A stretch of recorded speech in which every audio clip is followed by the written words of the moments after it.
যে সকল দর্শক আছে ওনাদেরকে একটু সরিয়ে দিন।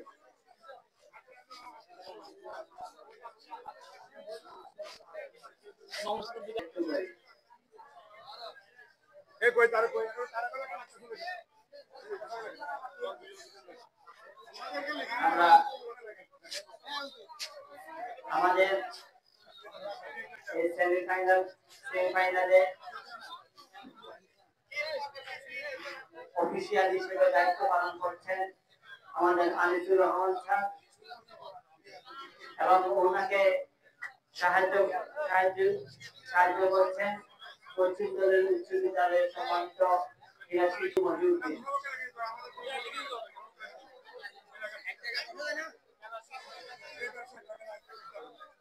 যারা অতিরিক্ত খেলোয়াড় ওরা সবাই এক জায়গায় আমাদের মঞ্চের সামনে এসে বসবে।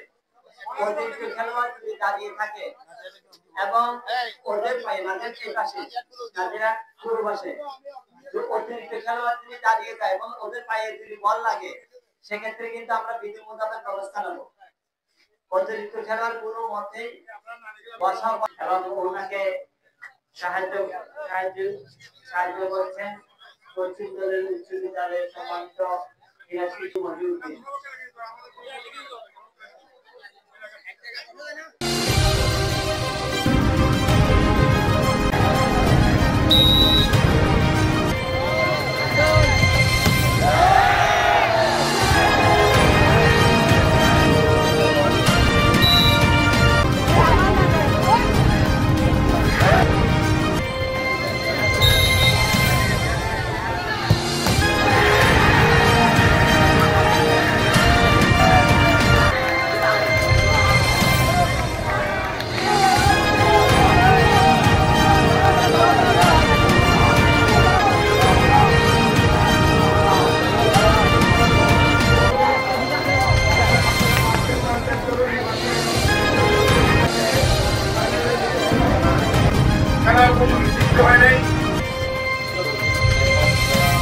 অন্যতম আন্ত স্কুল ও মাদ্রাসা গ্রীষ্মকালীন ক্রীড়া প্রতিযোগিতা আজকে নাজিরহাট এবং মির্জাপুর নাজিরহাট উচ্চ বিদ্যালয় এবং মির্জাপুরের মধ্যকার খেলা। আজকে হচ্ছে সেমিফাইনাল খেলা 7 জুন চ্যাম্পিয়নশিপের জন্য। আমাদের টিম নাজিরহাট টিম গতকালের খেলা আমরা নাঙ্গলপোড়া ফাজিল মাদ্রাসা থেকে 2-0 গোলে জয়লাভ করেছি, কিন্তু মাঠ তখন এর চেয়ে ভালো ছিল। এখন আজকে বৃষ্টি, গতকালকে বৃষ্টির কারণে অতিরিক্ত কাদা, মাঠ কিন্তু ভালো থাকলে আমরা 3-4 গোলে আগায় যেতে পারতাম। মাঠ খারাপের কারণে এটা এখন ভাগ্যের উপর নির্ভরশীল। এটা মানে এই জন্য আমি এরপর আমাদের টিম অনেক ভালো টিম একটা, আমি শতভাগ আশাবাদী আমাদের টিম ভালো কিছু ইনশাআল্লাহ। ধন্যবাদ।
আজ পাশে নকলি রাখতে পারবেন তো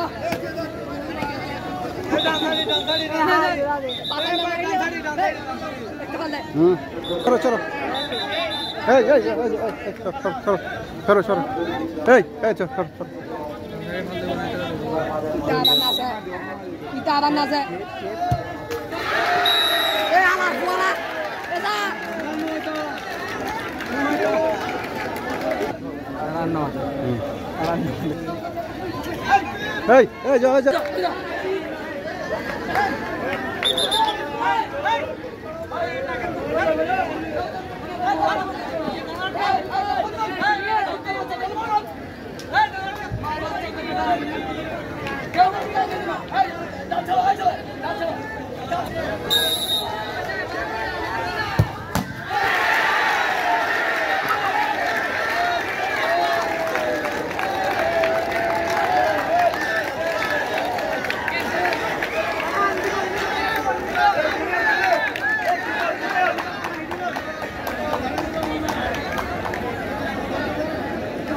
এসএটিভি কর্তৃপক্ষকে অভিনন্দন এবং ধন্যবাদ জানাচ্ছি। আমাদের এই সাবজনের 52তম আন্তঃ স্কুল ও মাদ্রাসা গ্রীষ্মকালীন ক্রীড়া প্রতিযোগিতার যে ধারাবাহিক প্রচার, এই জন্য টিভি কর্তৃপক্ষকে অশেষ ধন্যবাদ জানাচ্ছি। এই 52তম গ্রীষ্মকালীন ফুটবল প্রতিযোগিতা প্রথম রাউন্ড শেষে আমরা দ্বিতীয় রাউন্ডের আজকে প্রথম খেলা। এই প্রতিযোগিতাপূর্ণ খেলায় অংশগ্রহণ করেছে নাজিরহাট কলেজিয়েট উচ্চ বিদ্যালয় এবং মির্জাপুর উচ্চ বিদ্যালয়। এরপরে আরেকটি ম্যাচ রয়েছে, 4টি স্কুল 2টি ম্যাচ অনুষ্ঠিত হবে আজকে সেমিফাইনাল। যারা জয়লাভ করবে তারা আগামীকাল ফাইনাল খেলায় উত্তীর্ণ হবে। খেলা অত্যন্ত সুন্দর এবং আনন্দপূর্ণ জাঁকজমকপূর্ণভাবে শুরু হয়েছে এবং চলছে, গোল শূন্যভাবে চলছে খেলা, কিন্তু মাঠ কর্দমাক্ত থাকায় খেলোয়াড়দের কিছুটা খেলা প্রদর্শনে কষ্ট হচ্ছে। যাই হোক, আমরা চেষ্টা চালিয়ে যাচ্ছি। এই মাঠ সংস্কার করেছি অনেক টাকা খরচ করে, আগামীতে আরও সংস্কার হবে। এলাকাবাসী এবং প্রশাসনের সুদৃষ্টি কামনা করছি যাতে এই স্কুল থেকে এই মাঠটিকে একটু আন্তর্জাতিক মাঠে রূপান্তর করতে পারি এবং চতুর্পাশে যে দর্শক দেখছেন উৎসাহ, এলাকায় আনন্দ বিনোদনের কোনো মাধ্যম নেই, খেলা একমাত্র মাধ্যম। এই বিশেষ করে গ্রামীণ খেলা ফুটবল, এটার মাধ্যমে সকলে বুঝে এবং আনন্দ উপভোগ করতে পারে একত্রে, তাই এই খেলার গুরুত্ব অত্যন্ত বেশি গ্রাম অঞ্চলে। তাই আমরা আশা করব এই মাঠটিকে নিয়ে সবাই ভাববেন যাতে এই মাঠটিকে মিনি স্টেডিয়ামে রূপান্তর করতে পারি।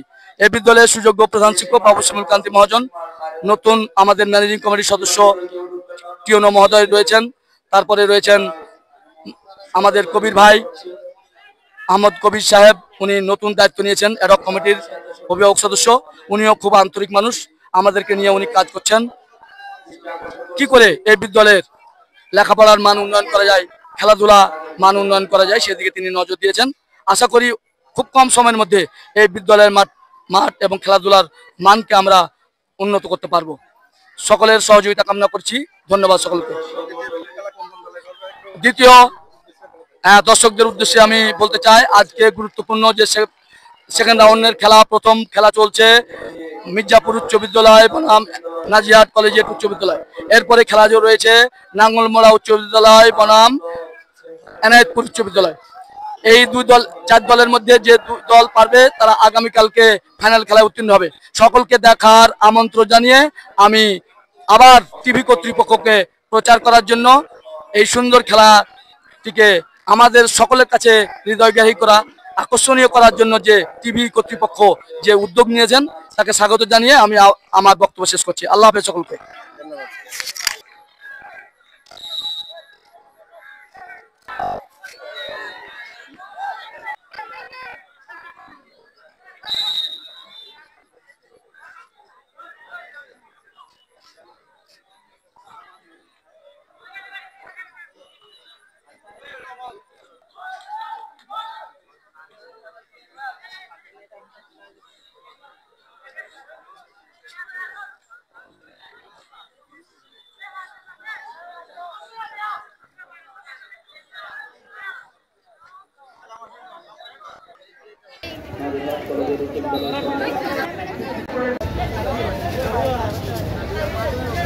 এবং পশ্চিম পাশে